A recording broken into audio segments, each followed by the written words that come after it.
The Netherlands national anthem was written in 1574. It's formally called Wilhelmus van Nassau, or just Wilhelmus. Beginning with William of Nassau, I am of Dutch blood, the anthem speaks of the struggles William of Orange had in making his people independent. William of Orange, the savior of Calvinism in the lowlands, the father of the country. He is to the Netherlands what George Washington is to the Americans. William was born into the nobility of the House of Nassau in 1533 in Germany. He was one of 12 children. In his early years, he was taught the principles of the Lutheran Reformation, and he prepared for the days when he would inherit his family's property in southern France. He was soon granted the official title of William I of Orange of the House of Nassau. The House of Nassau had contact with Charles V, Emperor of Spain. His empire stretched from Spain, Germany, parts of Italy, and the lowlands, today's Netherlands, Belgium, and Luxembourg. The lowlands have always belonged to the empire, but they have also been a self-governed country. They love their independence.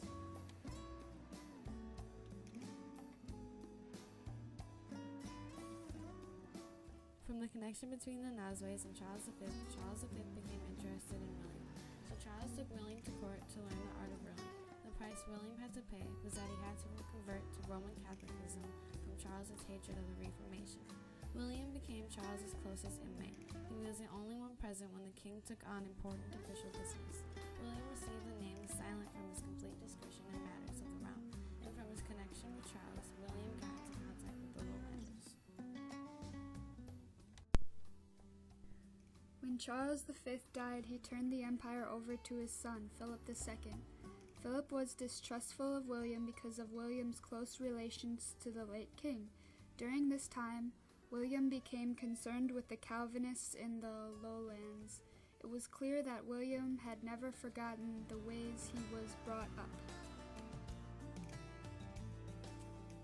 William saw that Catholicism was at its cruelest under Philip, who used the Spanish Inquisition to eradicate Calvinists from the lowlands.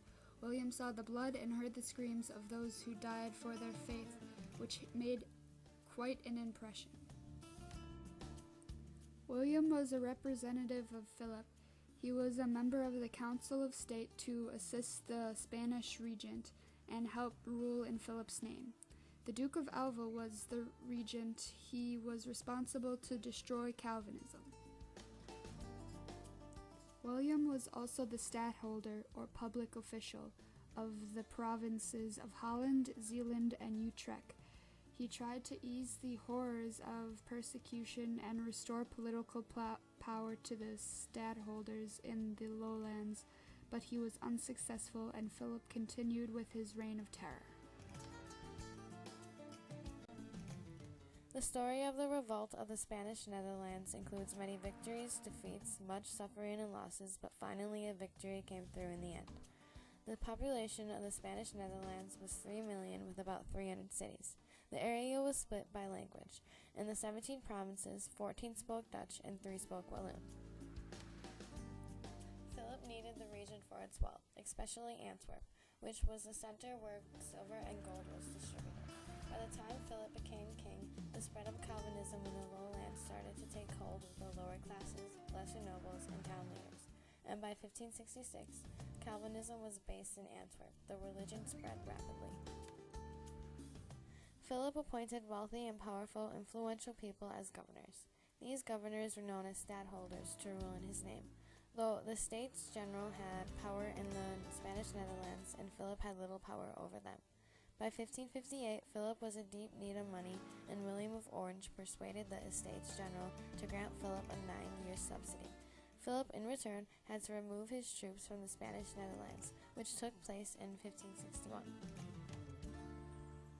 Between the Estates General and the stadtholders, the real power lay with the Council of State's president, Antony Perronet, Lord of Granville.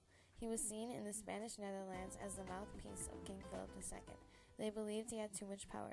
3 magnates called for his dismissal: William of Orange, the Count of Egmont, and the Duke of Artois. They all saw Philip as a damaging influence. It was decided to appoint 3 new archbishops and 14 new bishops, which led to the fear of power being taken away from the stadtholders. The bishops were appointed by the crown and sat on the Estates General. The commoners were fearful that the appointment would lead to more religious persecution. Lord Granville played another role. He was appointed cardinal. In March of 1563, William of Orange called for Lord Granville's dismissal for a second time, but he was again unsuccessful, and William resigned from the Council of State. But in 1564, Granville was finally dismissed, and William rejoined the Council of State.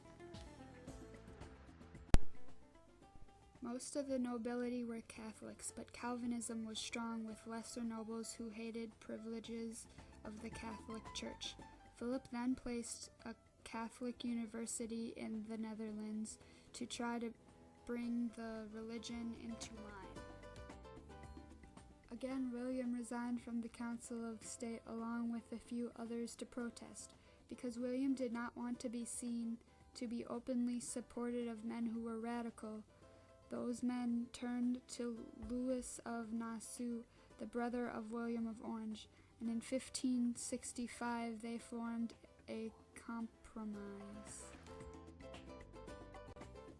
Later that year, Louis and the court of Berdrow presented a petition to Margaret of Parma in Brussels, the regent of King Philip II. Less than 50% of those who signed the petition turned up in support of Berdrow. An adviser of Margaret said to her, "Wait, madam, afraid of these beggars?" which stuck with Berdrow, who rode around Antwerp in triumph, which was now a city of turmoil. In response, Margaret suspended all religious decrees, and the magnates were invited back to the Council of States.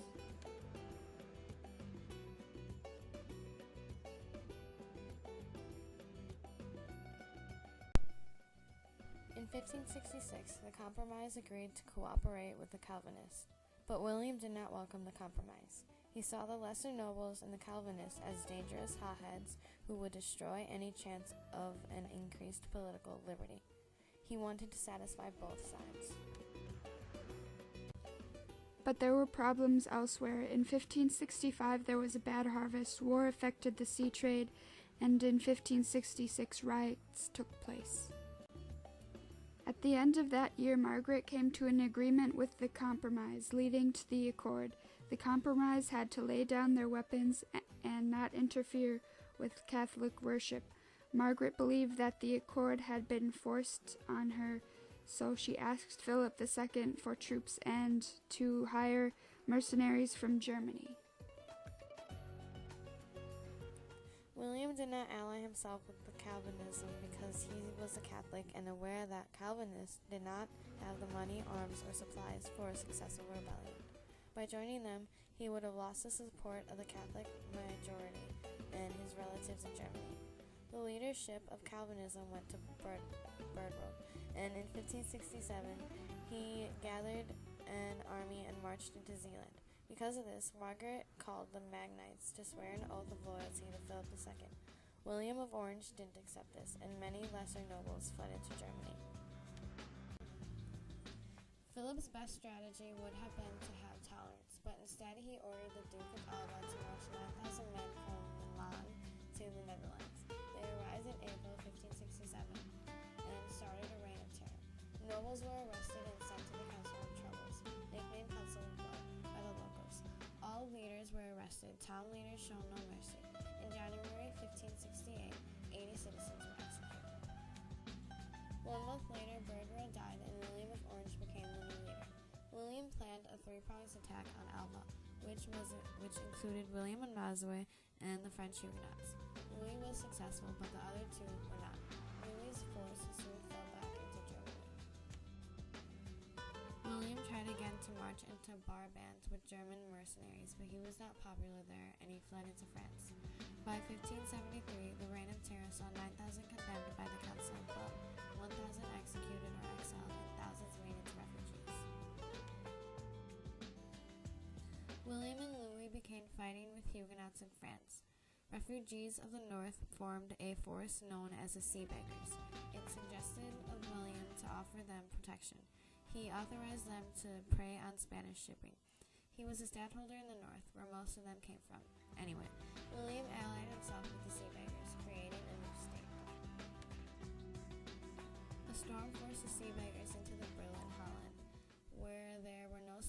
troops for they were making riots in Utrecht.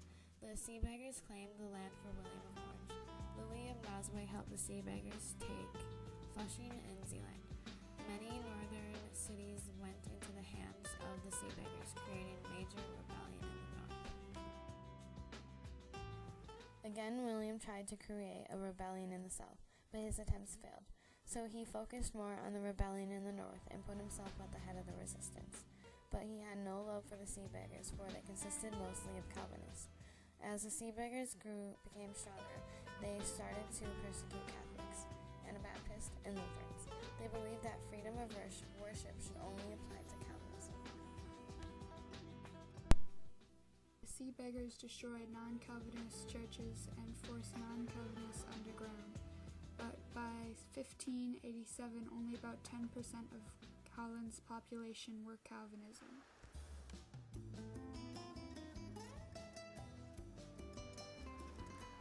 William tried to restrain the activities of the Sea Beggars by dismissing their leader in 1573, but their single-mindedness of purpose made them only successful rebels, and in April of that year, William joined the Calvinist Church. Holland was besieged early in 1573 for 7 months. Officials wanted to negotiate with Alva, but an uprising had them replaced. William couldn't help, and Holland fell. They were saved, though, by the Turks. Philip was involved in an expensive war with the Turks, stretching his finances, which meant that the Spanish troops in the Netherlands went without pay. The troops refused to fight, and they rampaged through Antwerp. The Spanish became more hated, but William was given the necessary breathing space that he needed. Alva besieged Leiden in Holland. He was attacked by Louis of Nassau, who was killed. William took the decision to cut the dikes and flood the area surrounding Leiden. Alva was forced to retreat.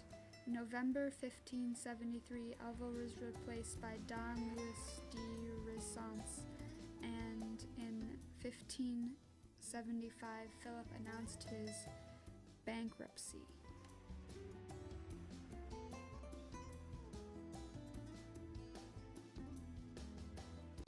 Renaissance died in 1576, and the Council of State took charge.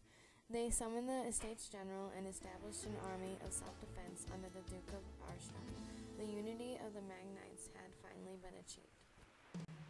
The unity was misleading, though. William offered for his army to be put under the control of the Estates General, but the northern army were mostly made up of Calvinists, and the southern army were mostly made up of Catholics. The pacification of Ghent, which united the south and the north, suspended all religious issues until the Estates General agreed on the settlement. In 1577, Don John of Austria arrived, a new governor-general. He issued the Perpetual Edict. It agreed to remove the Spanish troops from the Netherlands and agreed with the pacification of Ghent. It was not good enough for William, Zealand, or Holland because it wanted to restore Catholicism throughout the Netherlands. Don John declared William a traitor.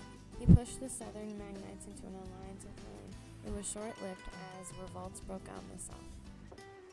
A council of 18 took over Brussels, naming William in control. Ghent set up a council based on them, and in 1579, Oeroids, parts of Flanders, and Hainault signed the Union of Arras in support of the Catholic faith, while Holland, Zealand, Utrecht, and Gelderland signed the Union of Utrecht. In 1578, Don John died, replaced by Alex Farnese, Duke of Parma. In 1579, the Treaty of Arras was signed again, which removed Spanish troops from the provinces that signed it. William realized that he needed to find someone that was acceptable to both sides. The Duke of Anjou from France was chosen. France was enemies with Spain, and Anjou was a die-hard Catholic.